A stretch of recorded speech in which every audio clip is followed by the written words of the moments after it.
as a wholesaler, as a real estate wholesaling investor, that's what I care about. I care about the $200,000. I don't care about what it's worth right now.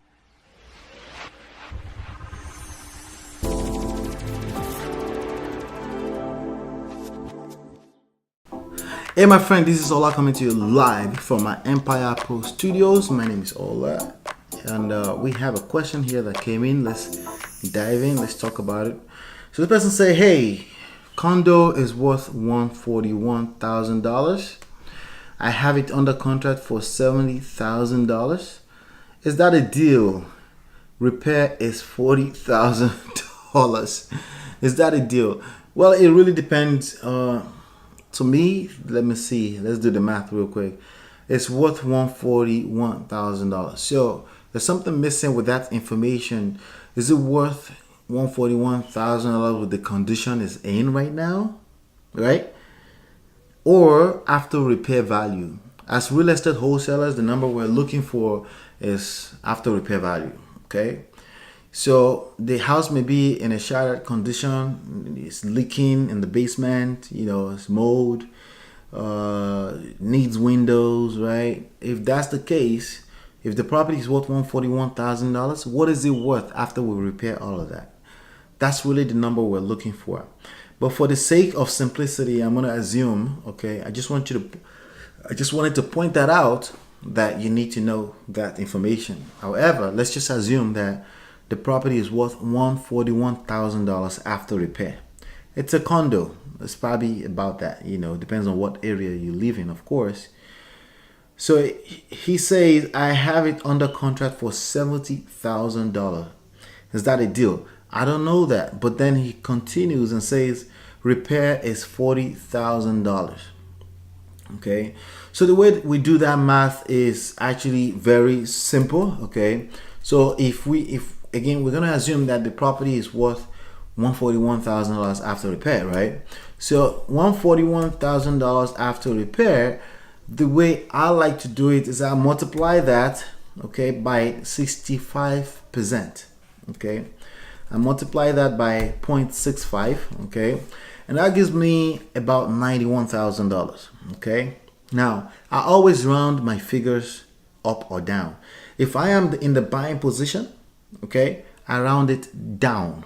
Okay, I'm rounding the value down because that's in my favor, right? Because this is business and we're trying to make as much profit. We're trying to maximize profit. That's the bottom line, right? So the exact number when you multiply $141,000 by 0.65 is $91,650. Okay, but I'm trying to make an offer to purchase something right now, so I'm rounding that $91,650 not by math, by my desires, my own biased wish, right? I'm rounding that down to $91,000, possibly $90,000. Okay, so we're gonna say $91,650, but we're actually gonna round it down to the nearest 10,000. So that makes it $90,000 that I'm willing to pay for it. Why am I doing that? There's going to be surprises in every deal, okay? Not just surprise for me as a real estate wholesaler, but also for the end qualified buyer that's probably going to put in the work. We need every room, every cushion as much as possible. So in case surprises happen in the midst of the deal, all of that adds up and help you maximize profit ultimately. So now we're down to $90,000 maximum that we can offer. Now, when I consider the fact that it needs $40,000 in repair, I'm basically going to deduct that $40,000 from my offer. And that makes my maximum allowable offer, that's MAO. That makes my maximum allowable offer $50,000. Okay. So now, automatically my maximum allowable offer is $50,000. Now this person is saying, is this a deal at you have it under contract at $70,000? Is it a deal now? No, it's not. It's not a deal. There's too much space because now it needs $40,000 of repair. And whenever somebody tells me that a property needs $40,000 of repair, you might as well just round that up to $50,000. So actually my maximum allowable offer is $40,000. Why? Because I'm the one that's going to be doing the work. I'm the one that's going to be repairing the house. I'm the one that's going to be dealing with the city and taking on risk that I'm not even aware of yet. It could be an oil tank in the ground. It could be a situation with the city. It could be taxes, right, that I don't know, that I'm going to find out later. It could be violation code fees or things like that.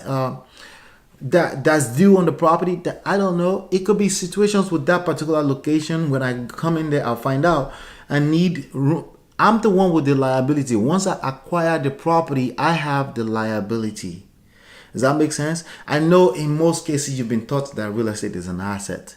Yes, I get that part. But in this context, when you're trying to acquire a property that needs work, it's a liability until it's completely fixed up and I sell it.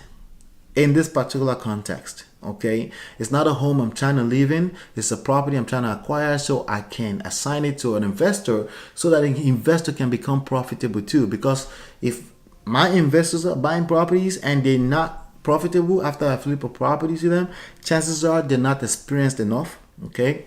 And chances are they're not going to buy any more from me if I can't help them secure a really, really good deal. So is $70,000 a deal in this scenario? No, it is not, okay? Now, let's change the scenario up a little bit. Let's say in this case that it wasn't the after repair value, it was the fair market value in an asset's condition, okay?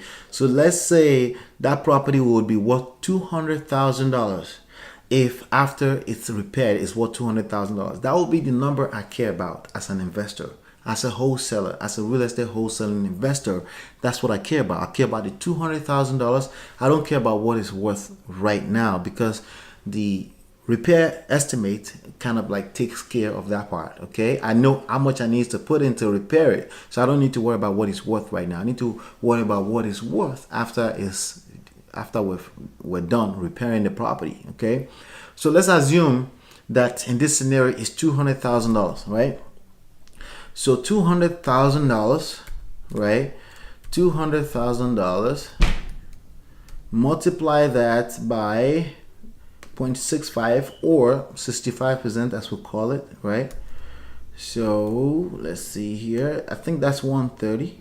Okay, I think that's 130. 0.65. All right, that's $130,000. And remember that this property needs $40,000 of work, right? So now we're going to deduct $40,000 from that, right? Again, on a normal day, I will round that up. That's a cost for me, so I round it up to 50. So just again to create room for negotiations and to create room for myself in case things go wrong. Because once we acquire this property, it becomes a liability until we actually fix it up, until we actually sell it, okay? Especially if it's a single family.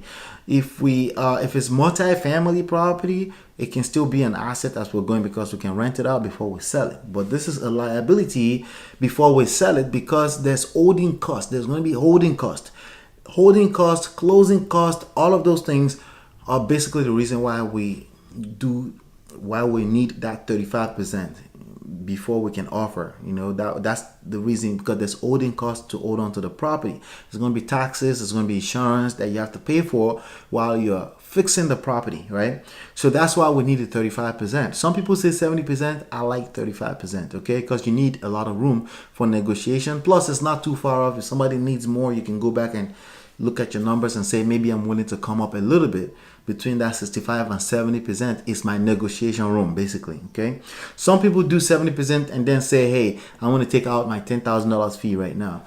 You could do that too if that's what works for you. But basically, when you say $10,000, there's no room. So imagine something that happened to me on my first deal where I had to give somebody $10,000 to allow the deal to close. Basically, you'll be sharing your $10,000 as half. That will make it $5,000. So structuring $20,000 instead structuring 10% of the after repair value for a $200,000 home. I'm thinking $20,000 minimum, okay, that I want to make, okay? So with that being said, $130,000 is my maximum allowable offer without considering the repair cost. Now, with me considering the repair cost, I'm going to put $50,000.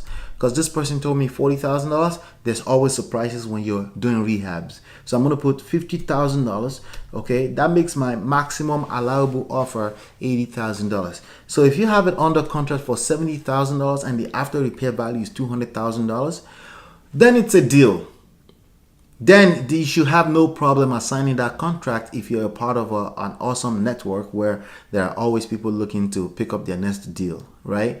But if it's after repair $141,000, no, it's not a deal. It's $30,000 off. You need that cost. You need that price. And so what happens if you have a property? What is the solution now that you have the property under contract for $70,000, but you can only afford, your number says you can only afford $40,000. What's the solution? Are they going to sue you now? No, they're not going to sue you. You just go back to them and say, hey, listen, my partner, the appraisers they're coming up with for the value of the property is not adding up, and we're going to need to renegotiate. And all you have to do is shut up and listen. Renegotiate? What do you mean? No, we're done. We're done? Okay. If you feel that way, but maybe there's a number we can still work with. Don't you think you should look at our numbers and see if it's workable, or you rather hold on to the property and continue to incur your holding cost?